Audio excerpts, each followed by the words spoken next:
Hey, what's going on, everybody? Tommy C here to give you a little sample of what Shot from the Point radio might just sound like.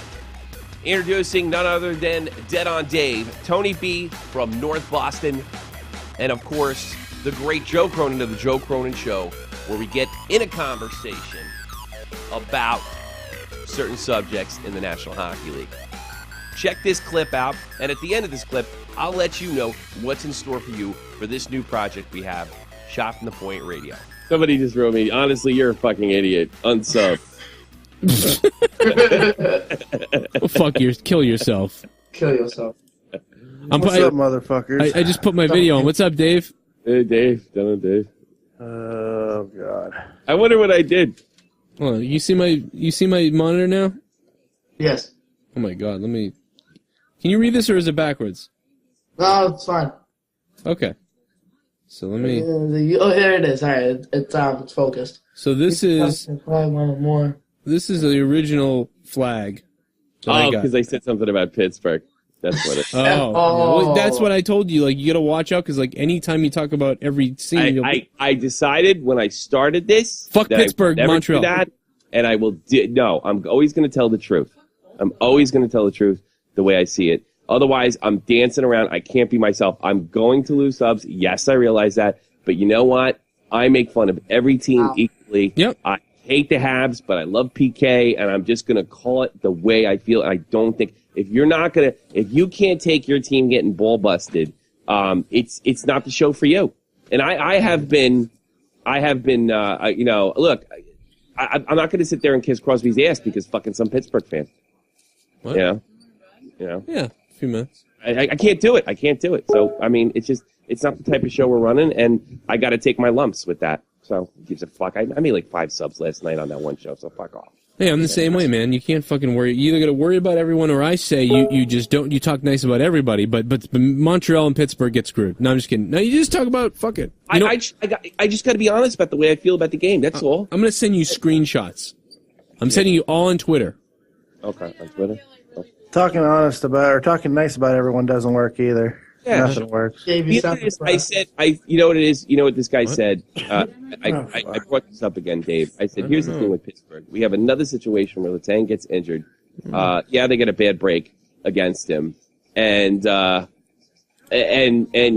Pittsburgh's not able to win. Again, it says something about them. It says something where they embarrass themselves every single year since they won the Stanley Cup playoffs. They don't have the leadership. They don't have the problem. You can't take that. That's a pretty good fucking evaluation.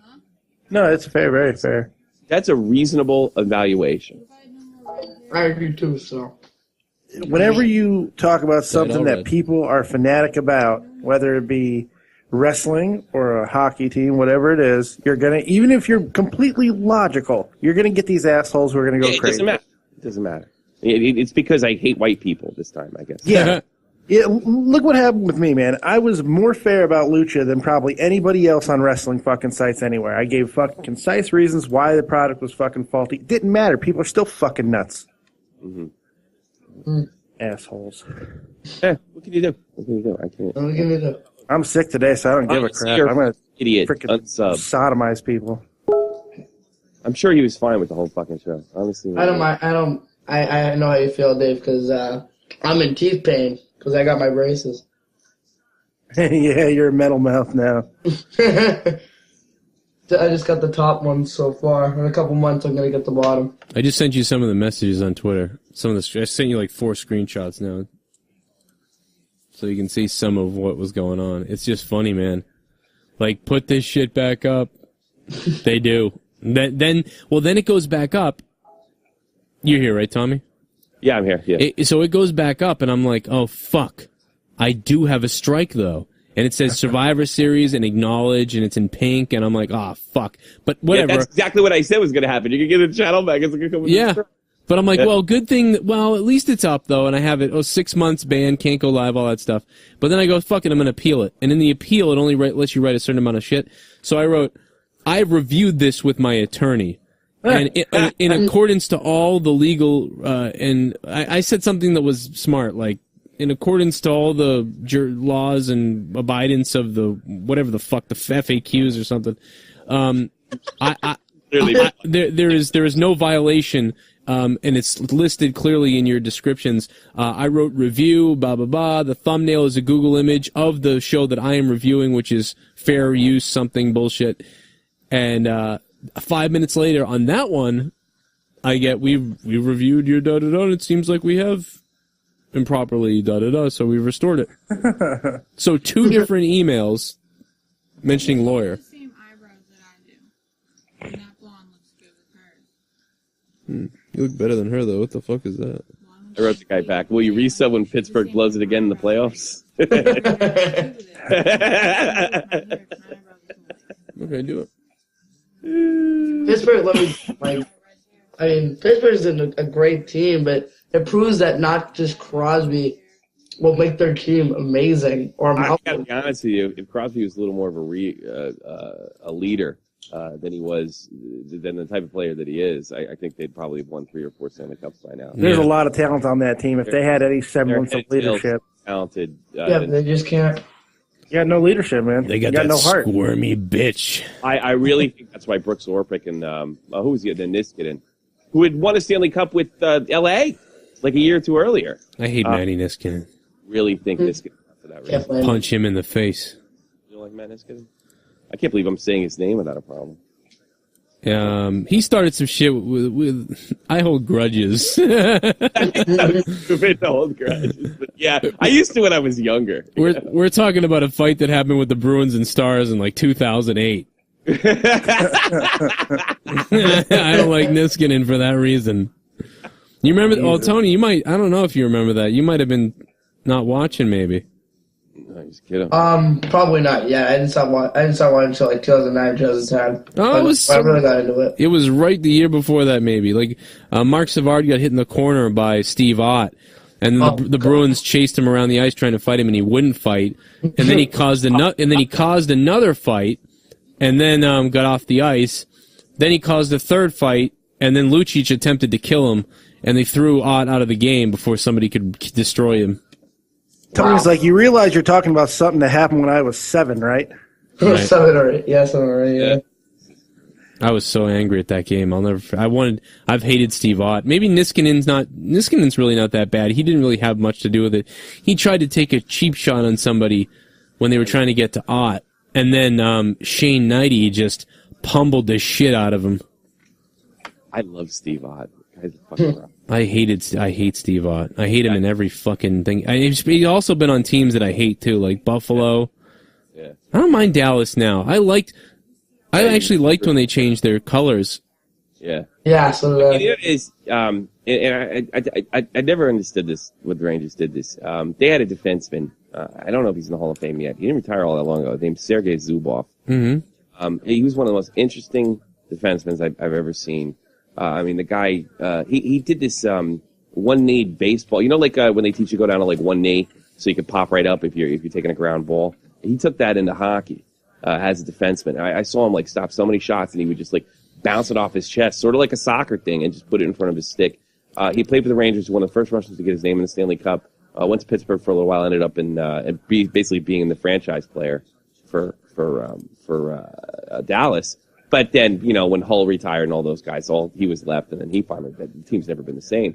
Now, they got a franchise player. I mean, I think we can really call Sagan a franchise player, right, Dave? Oh, yeah, I think, well, when he's on the ice, yeah. Yeah. Yeah, I mean, we knew this. I mean, fuck it. You knew this. I got to be honest. You knew this. I didn't call it. I didn't even think it was a horrible trade. But you thought about it. You actually thought about it a little bit. It was a terrible trade. I was not happy. And you know what the thing is? I keep thinking back to it, too. And maybe I definitely give these general managers way too much credit. You remember that thing Beyond the Bee, and they released it out that summer? It was like almost 2 weeks after they let him go. Yeah, calling him out. With getting rid of Sagan. Yeah. And it was literally, they were sitting in a boardroom, and they were like, he doesn't fit here anymore. Yeah. If you watch the... that was it. And let's look for a place to go. And then they found... And Dallas was like, I'll take him. Did you watch the Behind the Bee the year before that? No. The year before that, they're talking about him there. About they don't know if he's going to fit the system and about his partying issues. See, that's something that one of the callers brought up to me today. And it was a female caller, Deb in Texas. She says to me, because wasn't he the only one that was single over there? And I know that's like, it sounds kind of sexist to me. Just as a guy, I don't think about stuff like that. Yep. But that was a little bit of an issue. There's no doubt about it. It's better to be in like an army unit if everybody's married. Because nobody's, unless they're fucking each other's wives and shit, you know? And that happens more than you know. I think it was awkward for everybody, but Marshawn wasn't with anybody, I don't believe. I think those two were partying like maniacs. Yeah, maybe that was the problem, though. Marshawn's a little older. He may be able to like kind of roll it in a little more. Yeah. You know? And then, honestly, he just got in trouble again just like a week ago with Sedins sisters. You know, he doesn't really know how to roll it back too much. So, he'll learn. He's a fucking kid. I mean, wait, Sagan did something? Yeah, well, it was more Jamie Benn than Sagan. They were on some shock jockey podcast, and they said, "So what do you know the Sedins brothers? They room together." And fucking Jamie Benn, he's like, yeah, that's so friggin' weird. Or what exactly did he say, Dave? they were basically making insinuations that they're probably playing hide the salami with each other. Yeah. It's like, it was like, I gotta be honest with you, that went over the line for me even, you know? Yeah, but it's exactly what those shock jocks wanted. They were goading him towards it, and they were snickering like children. Sagan can be heard laughing in the background going, seriously! So Sagan had to play those two guys. He probably seen them. Sagan didn't have to apologize, but Ben did. Yeah. And they asked the Sedins sisters what they thought, and they was like, "Look, it just says more about them than it does us." And I started thinking about I was like, you know what? That's a really shitty thing to say. I mean, to sit there and to say they're committing incest. Yeah, it's fucked up. And in fairness to Jamie Benn, I mean, he was just trying to be outrageous and funny, and. Look, they probably, let's face it, everybody fucking, even the hockey players think fucking the Sedins are weird.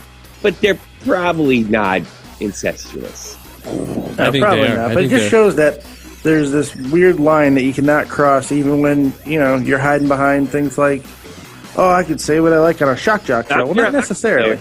Yeah. Your life's kind of controlled for you. It's one of the things Sean Avery said. It's basically controlled for you from the time that you're 13 years old if you want to be a professional hockey player. You live in like a very controlled environment, and that's one of the reasons Avery retired at 33, because he wanted to go on and do other things, and he couldn't handle the sort of the militarized atmosphere of being a professional hockey player. Okay, I hope you enjoyed your sample of what I think Shot from the Point Radio is going to sound like. There are going to be general conversations about hockey and the hockey world. And we already do that to a certain extent. But we also be taking your calls. Yeah, we already do that as well. And we'll be giving you regular hockey updates, breaking news, and taking longer calls for people who just want to hang out. They can't hang out on the other shows we do. Here's some bonus stuff. Commercial music. That's right, commercial music that is allowed by YouTube. And that is vast. Not monetizing any of this stuff. This is all for free. I'm doing it because I enjoy it. Here's another thing I'm looking into. Music videos as well. Actual music videos. And I could play them, and I don't get strikes for them. I'd be very, very, very happy to play VJ as well as DJ. Here's another thing. During breaks, we'll be playing hockey clips. And if this is a good place you want to start advertising, I have no problem with that either. We'd be happy to take all advertising offers right here on Shot from the Point Radio, as well as some of the other shows that we do here. Nothing's going to change here on Shot from the Point Hockey, but I'm doing this sucker for free. I'm not getting any ad revenue from it whatsoever. It's just what I love. It's just what I was born to do. I like doing radio. And you'll get some sort of video with it as well. Like I said, clips, commercial music, requests, the whole nine. It's going to be Shot from the Point Radio. Let me know what you think. I'm Tommy C, and I'm out.